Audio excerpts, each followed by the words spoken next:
Amongst the many others who, on seeing the boundless charities of the saints, brought their money to him to be disposed of at his discretion for the relief of the poor, a man who had an only son aged 15 years came one day and presented him with the weight of 7 pounds and a half of gold, assuring him it was all he had, and only besought him to pray for his son, whom he had sent in a ship to the coast of Africa, that God would protect him and conduct him back in safety with his vessel to the haven. The saint did not only pray himself, but also earnestly recommended the welfare of the youth and the vessel to the prayers of his clergy, as the man had desired, when behold, before the expiration of 30 days, the boy being taken ill, died, and shortly after the ship, in which was also the uncle of the youth, on returning home, was cast away near the port of Alexandria, and nothing whatever was saved but the lives of the person on board, and the boat which conveyed them on shore. The melancholy news of the loss of his son, and his ship arriving so rapidly, one after the other, caused the most inexpressible affliction to the poor man. The holy patriarch was also exceedingly affected with it, more especially on account of the death of his only son. Wherefore, not knowing what else to do, he besought the Father of mercies and God of all consolation to comfort the afflicted parent. Then sending a messenger to the man, as he had not the courage to see or speak to himself in person, he desired him not to lose confidence in God, whose judgments, though inscrutable, are nevertheless just, and according to what he knows is best for us, though we do not, and therefore cautioned him against any want of resignation on this occasion, lest should he bereave himself of the immense reward which God had prepared to recompense his faith and charity, manifested in the offering he had made to God. This message was followed by a dream or vision the ensuing night, in which the man of God appeared to the afflicted parent while asleep, and said to him, "Why do you afflict yourself, dear brother, and suffer yourself to be thus oppressed with grief? Did not you desire me to pray to God to save your son? And behold, he has saved him. For I can assure you, that had he lived, he would have become a very lewd man. And as for your ship, had not God been moved to mercy by the good work you did in addressing your charity to me, it would have been utterly lost, together with every person on board, so that you would have lost your brother also. Arise, then, and return thanks to God not only for preserving the life of your brother, but also for having saved your son, by taking him to himself before he became corrupted by the wicked maxims and vanities of the world." Having awoke and found himself wonderfully comforted, he went early in the morning to the patriarch, to return thanks to God and to him, and related to him the vision he had seen. The holy man, having glorified God for his infinite goodness, desired that others not to attribute anything of what happened to his prayers, but to God alone, and the faith he had placed in God, for the blessed prelate had always the meanest opinion of himself, as was ever apparent from all his words and whole comportment, as he would never suffer anything of good to be ascribed to him. One of the principal men of the city, observing that the saint, who was so liberal to others, allowed himself only a poor little bed on the floor, with an old tattered blanket for a covering for his lodging, sent him one day a rich coverlet that cost 36 pieces of silver, conjuring him to make use of it for his sake. The servant of God, yielding to his importunity, used it for one night, but as they lay in the same chamber observed that instead of sleeping, he spent the whole night in reproaching himself in the following manner with lying beneath such a rich covering, whilst the brethren of Jesus Christ, as he called the poor, lay starving with hunger and cold, and destitute of all commodities of life. "And thou who aspirest after the joys of a happy eternity," he said to himself,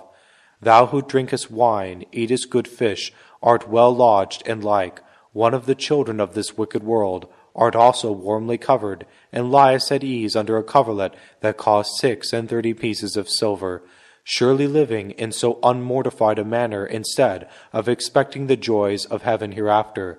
thou hast rather cause to be apprehended that sentence pronounced on the rich man will fall to thy lot, to whom it was said in Luke 16, Thou didst receive good things in thy lifetime, and likewise Lazarus evil things, but now he is comforted, and thou art tormented." The result of these reflections was that he resolved to get rid of this rich piece of furniture the next morning, and sell it for the benefit of the poor, which he did without any delay.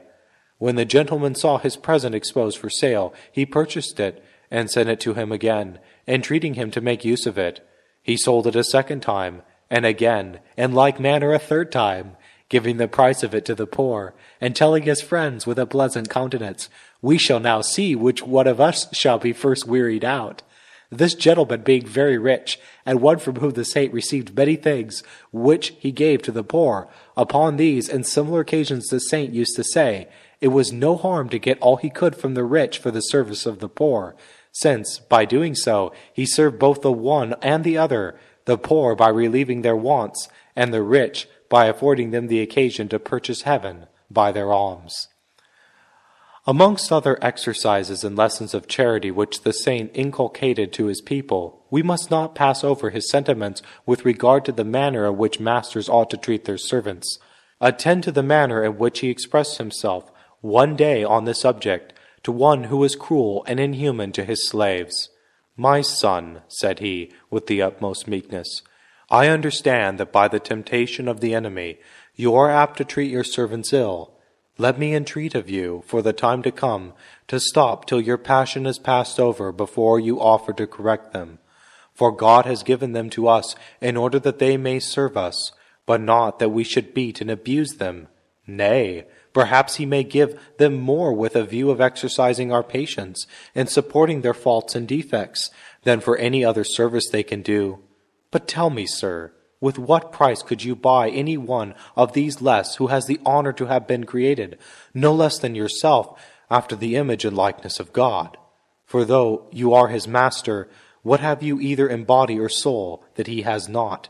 Give ear to St. Paul, Galatians chapter 3. For as many of you that have been baptized in Christ have put on Christ. There is neither Jew nor Greek, there is neither bond nor free, there is neither male nor female, for you are all one in Christ Jesus.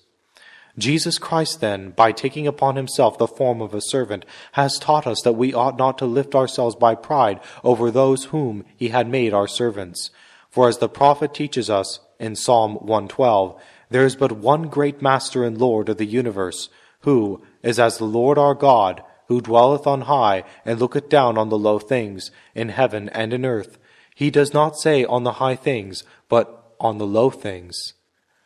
How then can we pretend to domineer over those who have been redeemed no less than ourselves with the blood of our God and Master, for whose service he has made the heavens, the sun, the stars, the earth, the sea, and all the things therein, for whose protection he employs his angels, and for whom the Son of God has subjected himself to all the humiliations and torments of his passion?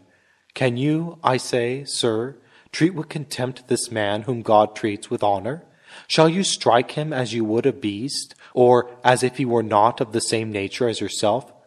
Tell me whether you will be punishing that every time you offend God he should punish you the same moment. I am certain you would not.